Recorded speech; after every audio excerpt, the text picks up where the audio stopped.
గతంలో ఆనందం కోసం ప్రాకులాడుతూ ఉన్నానన్నమాట. వేటిలో దొరుకుతుంది, ఈ లోక ప్రేమలోన, లేకపోతే ఆ లోక ప్రేమ విఫలమైపోయిందని వ్యసనాల్లోన, లేకపోతే ఇతరుల్ని కొడుతూ ఉంటే వారు ఏడుస్తుంటే వారు ఒక ఏడుపులో నేను చూసే నవ్వులోన అనుకుంటూ నా యొక్క జీవితాన్ని చాలా అంటే దేవుడి మాటకి వ్యతిరేకంగా జీవిస్తూ ఉన్నాను. ఎలా అంటే అండి, ఒక బండి మనం కొనుక్కుంటే ఫస్ట్ సర్వీసింగ్ చేయించుకోవాలి, సెకండ్ సర్వీసింగ్ చేయించుకోవాలి, ఎప్పటికప్పుడు టైం టు టైం చేయించుకోవాలంటారు కదండి. అలాగే ఒక మనిషి తన చిన్న వయసులో ఏ విధంగా ఉండాలి, యవ్వన ప్రాయంలో ఏ విధంగా ఉండాలి, పెళ్ళి అయిపోయిన తర్వాత ఏ రకంగా జీవించాలి, తన వృద్ధాపంలో ఏ రకంగా ఉండాలో దేవాతి దేవుడు లేఖనాల్లో చెప్తా ఉన్నారు. నేనైతే ఆ మాటలు ఆలకించకుండా, ఆ మాటలు వినకుండా ఈ లోక ప్రేమకి ఆహ్వానం పలికిన జీవితంలో ఆ ప్రేమ విఫలమైపోయిందనే ఒక ఆలోచనతో ఈ సినిమాలో చూస్తున్న నేను, ప్రియ బిడ్డలారా, ఆ సినిమాలో నేను నేర్చుకుంది ఏంటంటే, ప్రేమ విఫలమైపోతే ఆ యొక్క ప్రియుడు మత్తు పదార్థాల దగ్గరికి పరిగెడతాడు. సినిమాల్లో చూపించేది, సినిమాల్లో జరిగేది నిజమా అబద్ధమా బిడ్డలారా? చెప్పాలి. నాకు అబద్ధమే కదండి. సీరియల్లో చూసేవి అబద్ధమే కదా. కానీ సీరియల్ చూస్తున్న తల్లిగారు ఇక్కడ నిజంగానే అక్కడ ఏడుస్తూ ఉంటే ఇక్కడ ఏమి ఏడుస్తున్నారు? ఎందుకు ఏడుస్తున్నారంటే అదొక నటనని మర్చిపోయి నిజమని ఇన్వాల్వ్ అయిపోతూ ఉన్నారు. అలాగే సినిమాలు చూస్తున్న నేను కూడా నా ప్రేమ విఫలమైపోయిందనే ఆలోచనలతో ఆ యొక్క ప్రియుడు తన ప్రేయస్ దూరం అయిపోయిందని కొన్ని మత్తు పదార్థాల దగ్గరికి పరిగెడుతున్నాడండి. ఆ సినిమాలో చూపించేది అవే. వాటిని నేను నా జీవితంలోనికి ఆహ్వానం పలికాను. ఏనాడైతే ఆహ్వానం పలికానో నా పూర్తి ఆకారాన్ని, అవతారాన్ని పూర్తిగా మార్చుకుంటూ, నా తల్లిదండ్రులు సాయి కుమార్ అని పేరు పెట్టారు. నేను పెట్టుకున్న పేరంటే ఈ విజయవాడలో బెజవాడ బ్యాడ్ బాయ్ సాయి అని పేరు పెట్టుకొని నా అలంకరణ మొత్తం మార్చుకుంటూ వచ్చాను. నా వస్త్రధారణ అంతా మార్చుకుంటూ వచ్చాను. నా శరీరం అంతా పచ్చబొట్లు వేయించుకొని ఈ శరీరాన్ని పాడు చేసుకుంటూ వచ్చాను. అయితే నేనైతే పుట్టుకతోనే ఎవరిని కాదు, క్రైస్తవుణ్ణి కాదండి. దేవుని విలువ తెలియదు నాకు, దేవుని గురించి తెలియదు, దేవునిలో ఉన్న ఆనందాన్ని నేను రుచి చూడలేదన్నమాట.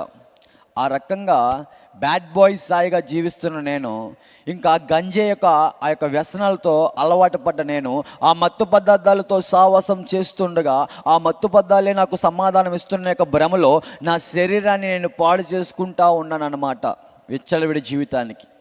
ఆ రకంగా చూస్తున్న నా తల్లిదండ్రులు గుండెలు బాదుకుంటా ఉన్నారు.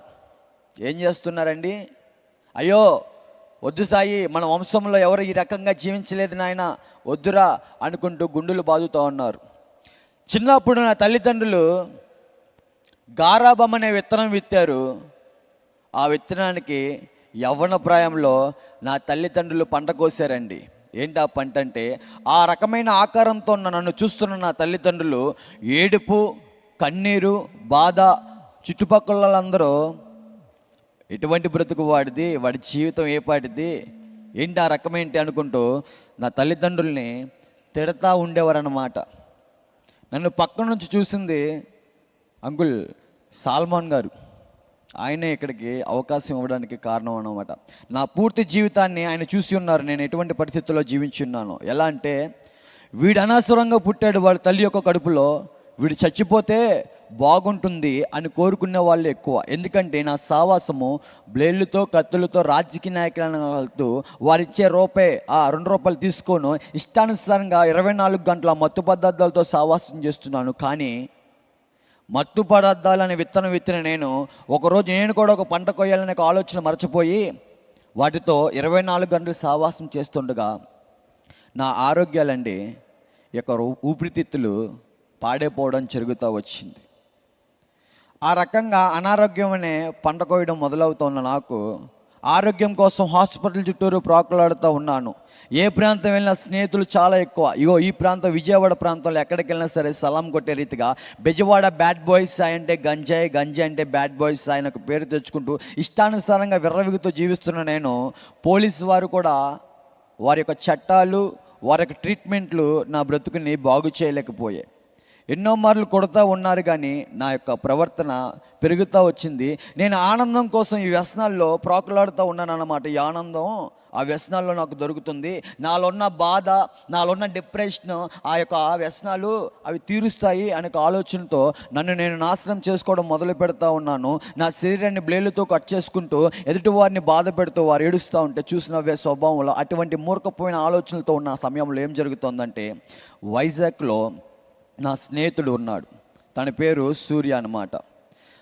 నా స్నేహితుడు నేను బాగా తాగి తందనాడే మేము ఒకరోజు నా స్నేహితుడు నిజమైన లోకరక్షకుడిని తెలుసుకొని తన బ్రతుకు మార్చుకొని మారు మనసు పొందుకొని ఒక నిజమైన క్రైస్తవుడుగా నా దగ్గరకు వచ్చి అన్నాడనమాట, సాయి, దేవుడు నా జీవితాన్ని బాగు చేశాడు. మనం అనుకుంటున్న మత్తు పదార్థాల్లో ఆనందం లేదు, ఈ లోకంలో ప్రతిదీ వ్యర్థమే, నిజమైన ఆనందం దేవునిలోనే ఉంది, ఆయనలోనే నిజమైన ఆనందం అని చెప్తా ఉంటుంటే, మరి మేము పుట్టుకతోనే ఎవరం కాదండి, క్రైస్తవులం కాదు కదా. మా తల్లిదండ్రులు బాగా పూజలు పునస్కారాలు చేసే వారన్నమాట. నేను నా స్నేహితుడితో అంటున్నాను, రేయ్, నేను ఎవరిని పూజిస్తానో తెలుసు కదా, సోమవారం వస్తే నేను ఎక్కడికి వెళ్తానో తెలుసు కదా, నా మెడ మీద నా పొట్ట మీద ఎటువంటి పచ్చబొట్లు ఉన్నాయో నువ్వు చూసావు కదా, నువ్వేంట్రా నాకు చెప్తున్నావు, హల్లెలూయా బ్యాచ్ అని ఎక్కిరిస్తూ తిడుతూ ఇబ్బంది పెడతా ఉన్నానన్నమాట. కానీ నా స్నేహితుడు అన్నాడు, ఒక్క అవకాశం ఇస్తావా సాయి, దేవునికి ఒక్క అవకాశం, నా జీవితాన్ని బాగు చేసిన దేవుడు నీ జీవితాన్ని కూడా బాగు చేయడానికి సిద్ధంగా ఉన్నాడు. నీ హృదయంలో దేవునికి స్థానం ఇస్తే నీ స్థానం మారిపోతుంది సాయి. ఎన్నో మార్లు హృదయం అనే తలుపు తట్టుతూ ఉన్నారు కానీ నేను ఆ మాటలు అంగీకరించట్లేదు అన్నమాట. ఎందుకంటే శివుణ్ణి బాగా పూజించే వ్యక్తిని అన్నమాట. నేను ఒక సోమవారం వస్తే ఖచ్చితంగా ఆ గుళ్ళో కనపడాలి. శివరాత్రి వస్తే నేను ఒక అఘోరా ఫీల్ అయిపోతూ కింద నుంచి పై వరకు ఆ గెటప్ వేసేసుకుంటూ ఉండేవాడు అన్నమాట. అటువంటి ప్రవర్తన కలిగి జీవించే నేను అనారోగ్యంతో స్వార్థముతో దేవుని సన్నిధికి వెళ్ళడం ప్రారంభించాను. ఎందుకు? స్వస్థత. అర్జెంటుగా నాకేమొచ్చేయాలి, స్వస్థత వచ్చేయాలి నాకు ఆలోచనతో వెళ్తున్నా. నేను దైవజనులు ప్రార్థన చేస్తూ ఉంటుంటే వారి యొక్క ప్రార్థనలు ఆలకించకుండా, వారికి ఎటువంటి మర్యాద ఇవ్వకుండా ఇదే నోటితో వారిని పచ్చిబూతులు తిడుతూ వారిని బాధ పెడతా ఉన్నాను. ఎందుకంటే క్రైస్తవ్యం అంటే ఒక నెగిటివ్ మైండ్ సెట్తో నేను జీవిస్తూ ఉన్నానండి. ఆ రకంగా దైవజనుల దగ్గర నటిస్తూ, సన్నిధిలో నటిస్తూ, ఒక వెలుగు పాత్రగా సన్నిధికి వచ్చే నేను చీకటితోనే సావాసం చేస్తూ ఉండేవాడిని అన్నమాట. యేసయ్య అని సన్నిధిలోకి వస్తున్నాను కానీ ఇదే నోటితో పచ్చిబూతులు తిడుతున్నాను. యేసయ్య అని సన్నిధిలోకి వస్తున్నాను కానీ ఇదే నోటితో ఇష్టానుసారంగా జీవిస్తున్నాను. నా శరీరాన్ని మాలిన్యం చేసుకుంటూ ఆనందం కోసం వ్యభిచార గృహాలు వైపు తిరుగుతూ అక్కడ దొరుకుతుందేమో అనుకుంటూ నా శరీరంలో ఉన్న బలమంతటిని కోల్పోతూ దేవుడిచ్చిన బలాన్ని ఈ లోకంలో ఖర్చు పెడుతూ పాడు చేస్తూ ఉన్న నేను ఇంకా నా శరీరం క్షీణించిపోతూ ఉంది. నా యొక్క అవయవాలు ఇంకా పాడవుతూ ఉన్నాయి. ఏం అర్థం కావట్లేని పరిస్థితి. దైవజనులు ప్రేయర్ చేసి ఇచ్చిన ప్రేయర్లు పట్టుకొని విజయవాడ వచ్చేసి ఉన్నా నేను. ఇంకా విజయవాడ వచ్చేసిన తర్వాత ఒక సొంత నిర్ణయం తీసుకున్నాను అన్నమాట. అందరి దేవుళ్ళు ఒకటేలే, అందులో యేసుప్రభు వారు కూడా ఒకటేలే అనే ఆలోచనలతో స్నానం చేస్తేనే ప్రార్థన చేసుకోవాలి, లేకపోతే లేదు. ఎటువంటి చర్చికి వెళ్ళేది లేదనమాట. ఎటువంటి దేవుని యొక్క మాటలు వినడానికి లేదు. విజయవాడలో చాలా గొప్ప గొప్ప సేవకులు ఉన్నారు, అక్కడికి వెళ్ళేది లేదు. స్నానం చేసుకుంటేనే ప్రార్థన చేసుకోవాలి.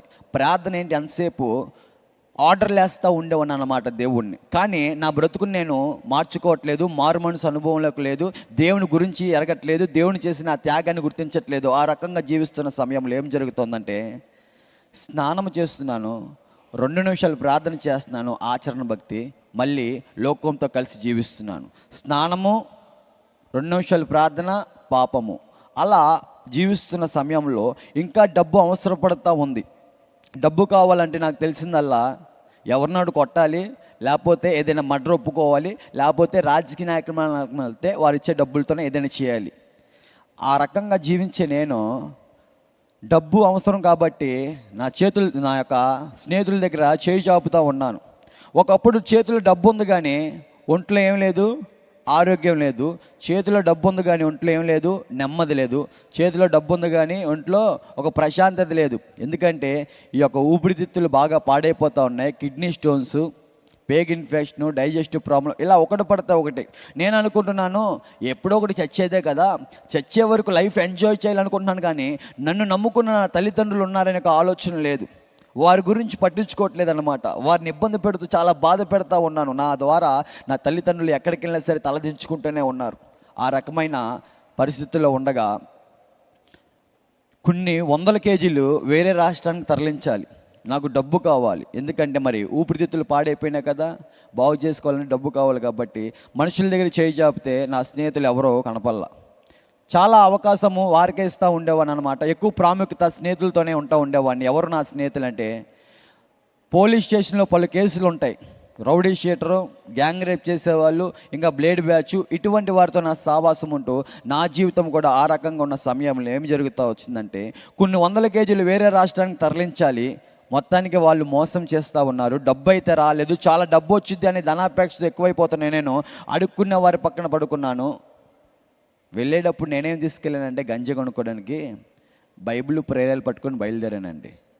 ఇటువంటి ఆర్డర్ అయిన ప్రార్థన, యేసయ్యా గంజా కొనుక్కోవడానికి వెళ్తున్నాను, నాకు ఏ పోలీసులు పట్టుకోకూడదు, నేను చేసే అతిక్రమణాన్ని సక్రమంగా అయిపోవాలి, నాకు వచ్చిన డబ్బుల్లో నీకు కూడా కొంచెం ఇచ్చేస్తాలే అనే మాటలతో, వ్యర్థమైన మాటలతో వెళ్ళడం ప్రారంభిస్తూ ఉందన్నమాట. కానీ నా జీవితాన్ని ఒక నాశనకరమైన మార్గంలో నేను ఉన్నాను, నేను ఒక గ్రహింపు లేదు, అటువంటి ఆలోచన లేదు. రూపాయి రాలేదండి, ఏం అర్థం కావట్లా. ధనాపేక్ష తీసుకెళ్ళి సికింద్రాబాద్ గాంధీ బస్ స్టాండ్ బయట అడుక్కునేవారు ఉంటే వారి పక్కన ఉన్న స్థితికి వెళ్ళిపోతూ ఉన్నాను. మరి విజయవాడలో ఎక్కడికి వెళ్ళినా సరే సాయాన్ని సలాం కొడుతూ ఉండేవారు కదా, కానీ ధనాపేక్ష అడుక్కునేవారు పక్కన పడుకునే స్థితికి నా బ్రతుకు వెళ్ళిపోతూ ఉండగా, అక్కడి నుంచి అడుక్కునేవాడుగా అందరి దగ్గర చేయి చాపుతూ విజయవాడ వచ్చి ఉన్నాను అనమాట. నా స్నేహితులతో పంచుకున్నాను, చాలా డబ్బు రావాలంటే వారు అన్నారు, చులకనగా చేస్తున్నారు. అయ్యో, నా స్నేహితులకి చాలా ప్రాముఖ్యత ఇచ్చా కదా నా జీవితంలో. నేను పుట్టినప్పటి నుంచి నా తల్లిదండ్రులతో కూడా నేను ఎక్కువ సమయం గడపలేదు, నా స్నేహితులతోనే ఓయో రూముల్లో ఆటలోనే గడుపుతూ ఉన్నాను కదా, ఏంటి నన్ను తక్కువ చేస్తున్నారనే ఒక రకమైన ఆలోచన.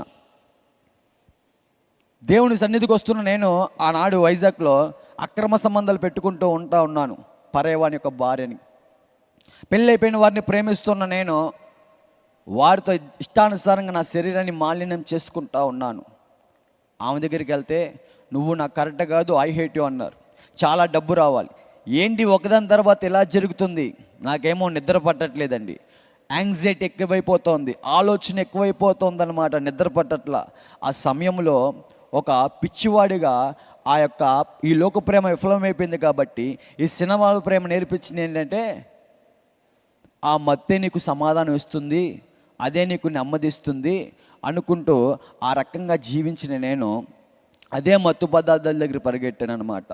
24 గంటలు వాటితోనే సావాసం చేస్తున్నాను కదా, ఆ యొక్క బాధ పోవట్లేదు, కానీ ఆ యాంగ్జైటీ, ఆ డిప్రెషన్ ఎక్కువైపోతుంది, ఒంటరిగా అయిపోతూ ఉన్నా. ఎప్పుడు చుట్టూరు 10 మంది కుర్రోళ్ళు, ఎక్కడికి వెళ్ళినా సరే సాయన్న. బట్ సాయన్న ఆ రోజు ఒంటరిగా అయిపోతూ ఉంటూ ఏం అర్థం కాని పరిస్థితుల్లో ఉన్న సమయంలో మా అమ్మ చేయి పట్టుకొని అంటున్నాను అనమాట. నా కళ్ళు డ్రగ్ డోస్ ఎక్కువైపోయి ఇలా చూస్తున్నాను ఇంట్లో వాళ్ళందరినీ.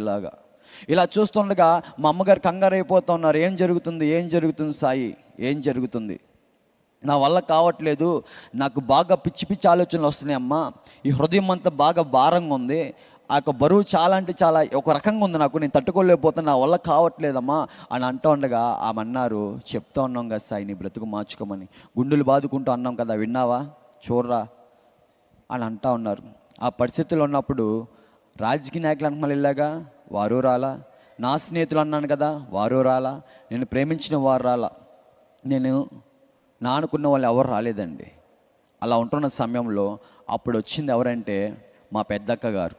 ఆమె ఎవరు అంటే దేవుణ్ణి నమ్ముకున్న ఒక క్రైస్తవురాలు వచ్చి ఆమె అన్నారు, మా పెద్దక్క గారు, నువ్వు చాలా చాలా అతిక్రమాలు చేస్తూ ఉన్నావు, ఒక ప్రార్థన అంటున్నావు, ఇంకో పక్క నీ శరీరాన్ని మాలిన్యం చేసుకుంటా ఉన్నావు, ఒక పక్క ప్రార్థన అనుకుంటున్నావు, ఇష్టానుసారంగా జీవిస్తూ ఉన్నావు, ఆషామాషాగా ఉందా క్రైస్తవ్యం అంటే? సాయి చాలా చాలా పాపాలు చేసావు నాన్న, ఎవడు చూడట్లేదు అనుకున్నావా? దేవుడు ప్రతిదీ చూస్తూ ఉన్నాడు, ఆయన హృదయాంతరంగాలు ఎరిగిన దేవుడు, ఆయన రహస్య పాపాలు ఎరిగిన దేవుడు.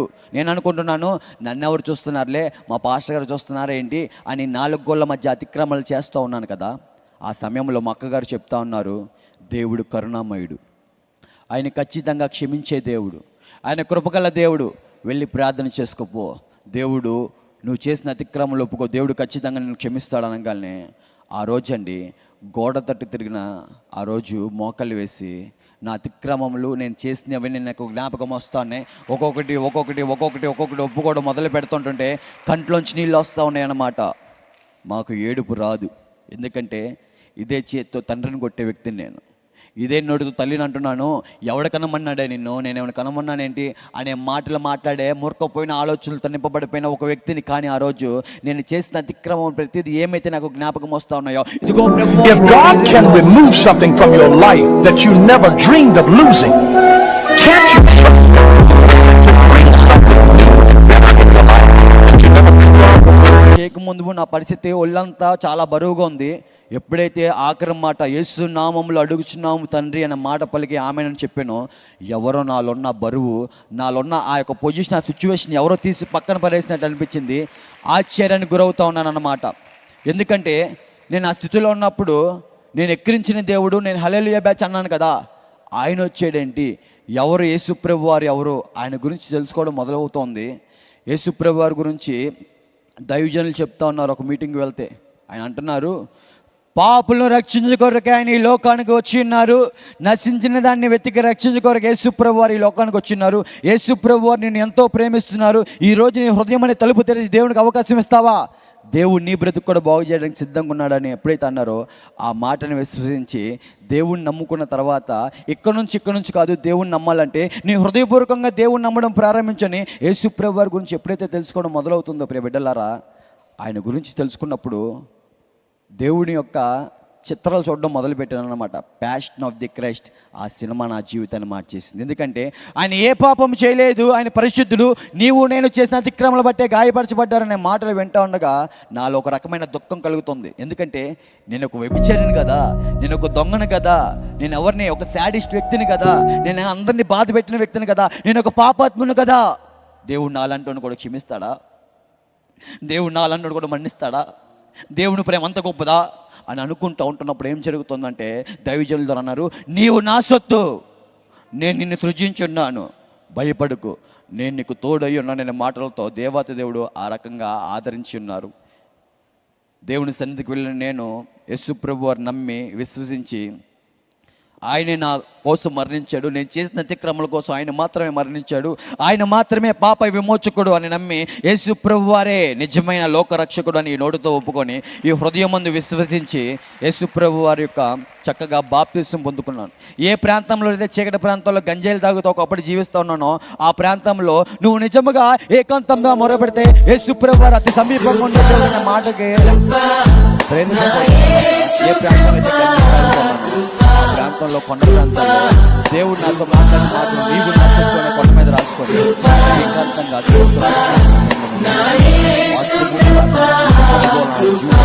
మొదలవుతాడు.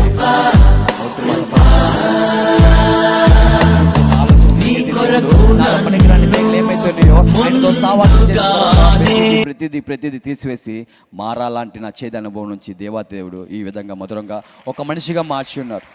నేనైతే ఒకటే చెప్తాను, దేవునికి అసాధ్యమైనది ఏది లేదు, దేవునికి సమస్తము సాధ్యమే. ఎటువంటి స్థితినైనా, ఎటువంటి మూర్ఖపు స్థితినైనా, ఎంత ఘోర పాపానైనా సరే క్షమించి విమోచించి బాగు చేయగల గొప్ప శక్తి గల దేవుడు. హల్లెలూయా. మరి కొద్ది మాటలు దేవుడు ఆయన వెనుకల్లో ఈ యొక్క సాక్ష్యము మీ జీవితంలో దీవించునుగాక. ఆమేన్.